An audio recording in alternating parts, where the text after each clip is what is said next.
typically it's compensation, commute, and schedule. That's it, right? Those are the reasons that it's going to be a no deal, no go on the candidate side, right? And so with that, we want to talk about that early and often. Is this a reasonable commute for you? Are you okay with this schedule? Because some people would love to get to work at 7. Other people are like, hard pass on that idea. Put that coffee down. Creators are leaders. Be careful what kind of leaders you're producing here. Helen, we're both in sales. Let me tell you why I suck as a salesman. They realized that to be in power, you didn't need guns or money or even numbers. You just needed the will to do what the other guy wouldn't. I'm not leaving. The show goes on.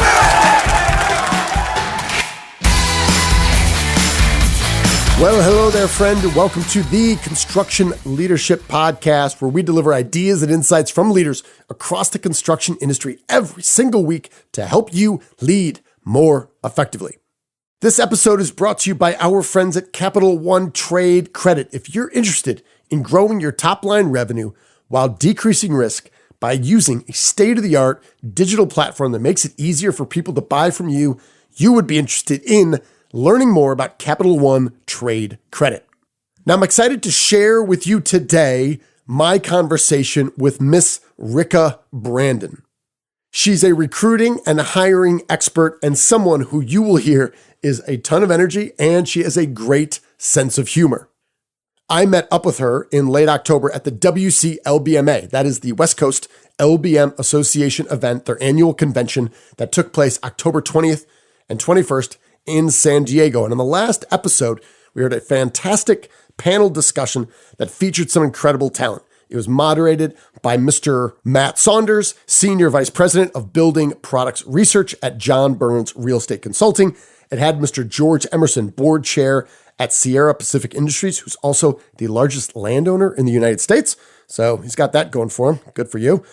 Steve Patterson, President and CEO of Central Valley. Steve Swanson, President and CEO of Swanson Group, and Mr. Victor Fresca, VP of Sales and Operations at Dixieline, talking about the economy, talking about consolidation, supply chain, everything from the mill and logging all the way down to the availability to you, whether you're a residential builder or a commercial builder, custom home builder, whatever you're into. They're talking about that whole thing. And there's a ton of insight in that episode. And Miss Rikka Brandon was the keynote on Friday morning, and she did a wonderful job. Saw so many people taking detailed notes.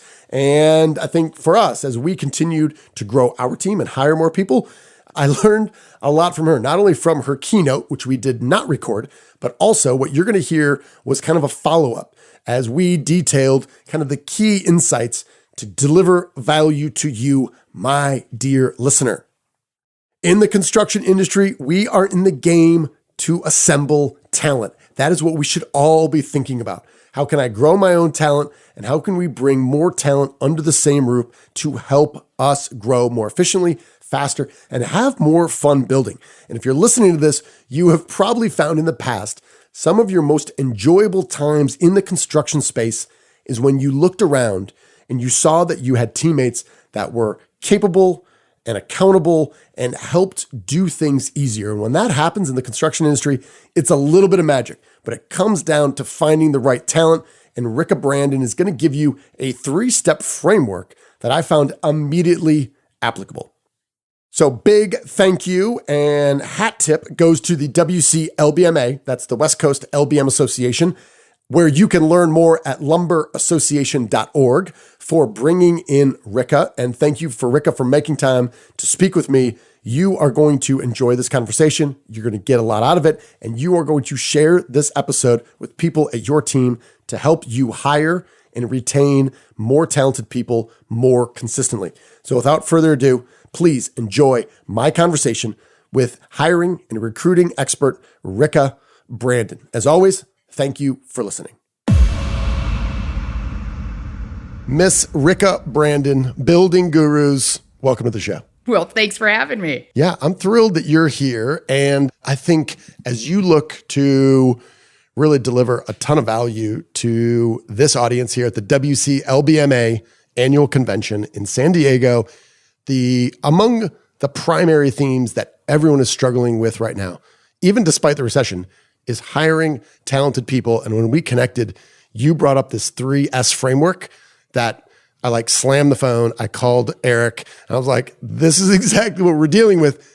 Break this down for me step by step. What is the 3S framework? Yeah, it's the frustrating cycle that if you are trying to hire, you have lived through. So the first S is scarcity. There's just a lack of good people to choose from to hire, right? And when you don't have good choices, it's hard to make a good choice, right? So that leads to our second S, which is settling. That means we're settling for the best that applied, even though we'd probably not use the word best to describe them in really any other way. Right. And of course, when we settle, that leads to the third S, which is setbacks, which means it takes more time, energy, and money to train them. And it often leads to turnover. You know, kind of at the minimum, you're getting a disappointing hire. Lots of times you're getting turnover. You know, we've heard stories from people where they leave at the first break or they leave at lunch, and it's just exhausting. So a lot of the leaders here and managers, they're just exhausted because of this 3S cycle. Mm-hmm. So let's start with scarcity. If I'm thinking, right, in your book, Higher Power, which I have a copy of here, I would strongly recommend to any friend to have this. It's specific to the building products. You're an expert. It's a fun read. I also use different size fonts, and you have quotes and there's call outs. It's an easy book to read. So I appreciate that and the thought that went into it. Is there anything we can do if we think about this from a sales perspective to get more in the top end of the funnel to address the scarcity? It's like we set this up because the number one thing you can do to end scarcity is to stop telling about your organization and your opportunity and start selling. That is right there, the shift that you need to make mentally, and you need to do it and you need to incorporate it into your process. It's no longer enough to tell. You have to sell. You have to make it resonate and connect. And frankly, it takes a little more follow-up nurturing.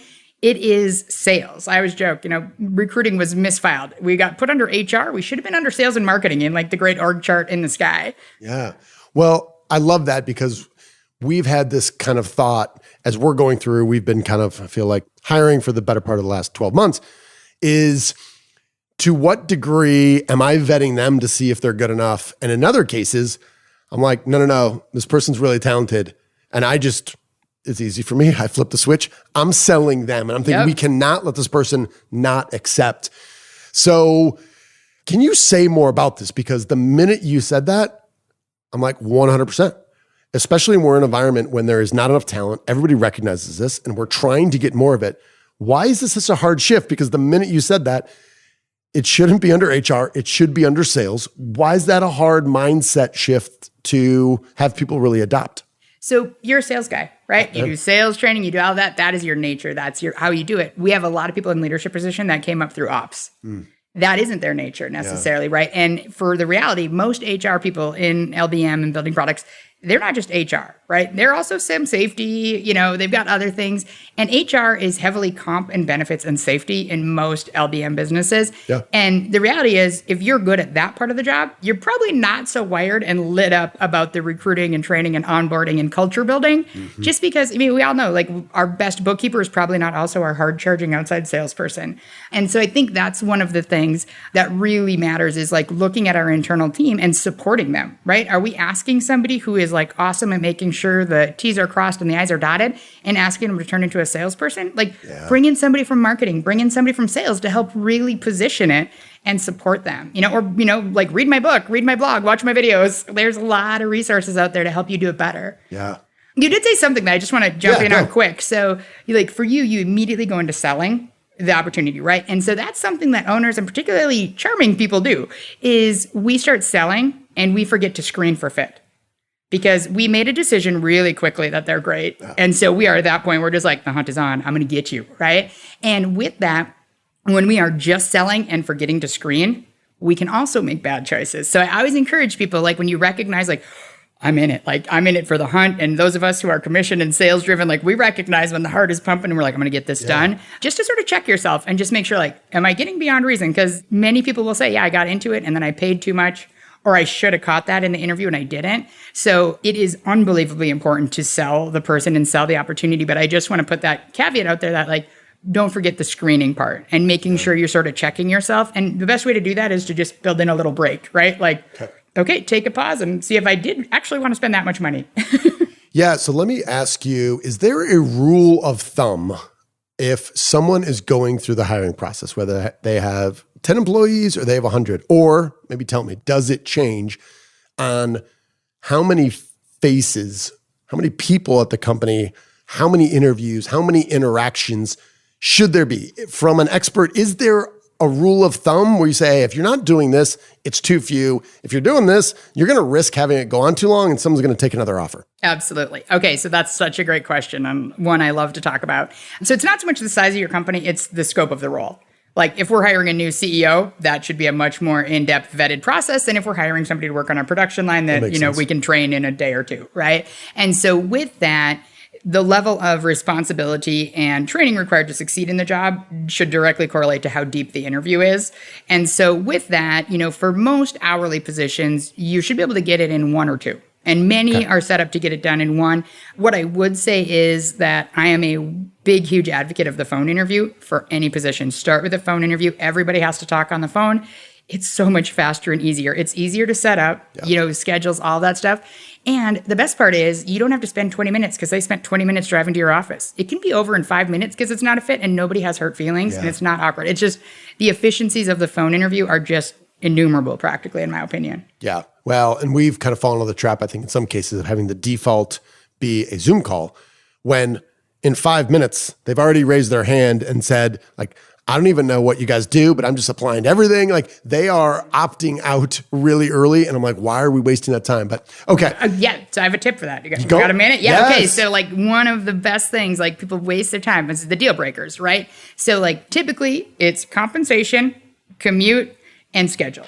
That's it, right? Those are the reasons that like it's going to be a no deal, like no go on the candidate side, right? And so with that, we want to talk about that early and often. Like, is this a reasonable commute for you? Are you okay with this schedule? Because some people would love to get to work at 7. Other people are like, hard pass on that idea, right? And so with that, you want to, and compensation obviously is a big deal to people. Sure. And one of the things I think is challenging is most of my clients aren't big enough to have set ranges. So like, put it in the ad. And it's like, well, really, there's a lot of variables there. But I think you do know kind of what you need to stick with, and asking the person what they're looking to earn in their next position is a great way to save time. So deal breakers is a number one thing. You talk about it early and often. You can put it in the email when you're confirming that first phone interview. You cover it at the beginning of the phone interview just to make sure. And then we obviously have our deal breakers as employers. Like, in some cases you need to have a driver's license, but most of the time you need to be able to reliably get to work on time. Right? So there's certain things, and there's different ways we have to be careful how we ask some of those questions because of legalities, but there's things we have to know because I don't want to waste my time with you. Right. If it's not, why are we doing this? Right? So anyway, I think that's a good point. And the phone interview, to just kind of sell it versus a Zoom, because people can start to think of them as the same now. Somebody can go on a 15-minute break and have a call with you for 15 minutes, easy. They don't need to take time off of work. They don't need to get ready. They can do a Zoom in their car. I mean, I've probably done in the last week 10 calls with people who are like interviews where people who are in their car. So I just think that's one of those things is like the phone is so easy for the candidate. And that's in a competitive market important. Yeah. Compensation, commute, and schedules, deal breakers. That immediately makes a ton of sense to me. And it was also something I probably haven't thought nearly much about. Like you hit on some of them, but not as a framework. So, all right, tell me about this. We recognize there's scarcity. We recognize we need a butt in a seat. We got to get them on the bus. We fill it and we realize we have settled and this person is not a fit.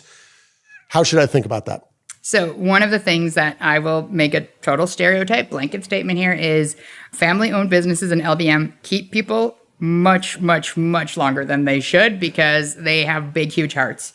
I mean, they have big hearts and they just, it's like the best people in the world who keep people who aren't thriving. And so actually, I have an article on how do we quickly identify if somebody's going to be a fit in the company. Like, how do you tell in the first 30 days? How do you tell in the first, 60 and then the first 6 months? Because they're not going to be producing sales or they're not going to be great. So it's like, but are they a culture fit? Are they the core values in alignment? Like, that in the first 30 days. Are they late all the time? Have they called in sick 4 times already? You're getting a lot of information about who they are and how they're going to work in that first time. So anyway, that's a little bit more detailed, but I think that's important. And I think one of the things that I would encourage every owner and manager is when people aren't in a job they're thriving in and you're too kind or, you have scarcity, you're worried about being able to replace them. Yeah. So you're just keeping them, right? Well, you're not doing them a favor and you're certainly not doing your business a favor because if you liked them enough to hire them, you should also like them enough to let them have a job they're going to thrive at. Yeah. And if it's not at your company, let them move on. And sometimes we have to make that hard decision for people. Yeah, I've also found an insight to the obvious, a litmus test for me. And then I've been asking some of the leaders at our client companies when they're talking about certain individuals, I said, how would it make you feel on a scale of 0 to 100, 100 means you literally don't want to do anything more. And a 0 is you would rather put your hand inside the oven. Like you don't want to do anything less. What number do you give me? I need a specific number on how much you would like to spend talking to someone one-on-one for 20 minutes. And I've had a few of these and I'm like, I don't want to talk to this person. Mm-hmm. And when you come to that realization, but then it's like, we got to do it. So I've been using that now. I've learned these lessons the hard way and trying to avoid them. But I'm like, that's a sign, right? And like I had a coach say this to me, it's actually in my book, and it said, once you've thought about firing somebody, it's just a matter of time.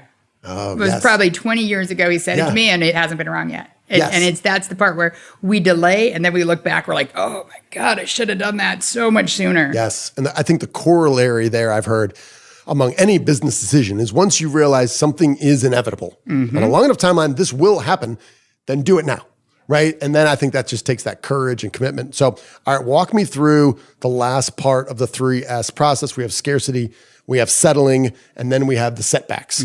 Talk to me about those. How do we overcome those once we're kind of already in kind of phase 3 here? Yeah, so I'm going to just touch on settling and how we kind of tackle that. So the one thing I would say is similar to the interviews, different levels of responsibility require a different interview and selection process. It's very true with the recruiting process. So there's basically 2 ways we can get more people interested in our opportunities. There's attraction and there's recruiting. And what most of you guys call recruiting is really attraction. And if we were to put it back up into that org chart in the sky, attraction is marketing. We're putting it out there and we're hoping to get people to take action, right? Recruiting is sales. We're making an intentional, targeted effort to build relationships and have conversations and get people interested. So we have those 2 things. So that's really the first mind shift, or mindset shift, I should say, that I want people to make is that there's different tools. And for lots of LBM companies, getting attraction tight and right is wildly powerful because they are constantly hiring for hourly positions, and that's what it works best for. Recruiting works better when you have to have specific skills, experience, things like that.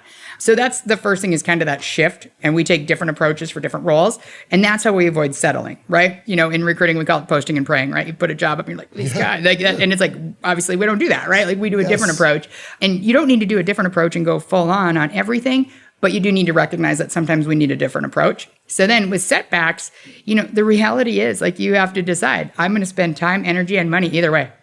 Like, you know what? You're going to spend it training somebody who's going to ultimately be an average performer at best, but you're going to spend more time, energy, and money. Your managers are going to spend more time. They're sick of it. People are answering stupid questions. So there's a trade there. Yep. Or the trade is you still have an open position, but you're spending more time and energy on doing it better, like maybe building a long-term talent funnel, going a little bit further, trying to do some referrals, get, direct referrals, recruiting. And then at the end of it, again, time, energy, and money is spent on both. You have a different result, though. You have a more qualified employee. You are likely to have an average to above average employee. And hopefully, if you were thinking smart, you have a system you can repeat the next time you need to hire. And when you think about that, we've touched on this before, but when you think about the process tweak, it's like most of the leaders in LBM, they don't know what to do at this point. Like they're exhausted, they're tired, and they're frustrated. And so we need to figure out how to educate ourselves and do it. So I say there's 3 ways. You can educate yourself. There's blogs, videos. I mean, you and I provide a ton of content about how to get better, right? Yeah. And then there's empowerment. You can bring a consultant or a trainer in to help develop your team so you can have those muscles in-house. And then there's experts. Sometimes, frankly, we have more money than time. Let's just pay somebody to do it for us. Yes. So that kind of in a nutshell is it kind of walking through how we can shift our thinking and then take a small, relatively simple adjustment to our process and look at it differently to get a very different result. Yeah. And I think when you lay it out like that, there's a lot of companies that they're just not deciding. And when you're not making a decision, either you're going to intentionally do it in-house, you're going to, find someone else who can help you. But it's that adage that if you have a big problem and you have profits, you technically do not have a problem if you can identify someone who can do it. And I think a lot of people are in the cycle, well, pay someone to solve the problem. It's a who, not how, which is kind of the theme that I took from Dan Sullivan here. But to your point, who can help you? And I'm excited for your talk tomorrow morning because I think you can help a lot of these people. You put out a bunch of free content. You've been writing articles, this book, Higher Power. What can I buy? I can buy this for what? $30? Yep. Right? So we could, in theory, I can begin to solve the problem with some free stuff you've done and $30. Yeah. Well, this is, for many folks, this is a 5-figure problem multiplied by the number of people who are in the situation that they need to hire. So real quickly, this is a really sizable problem.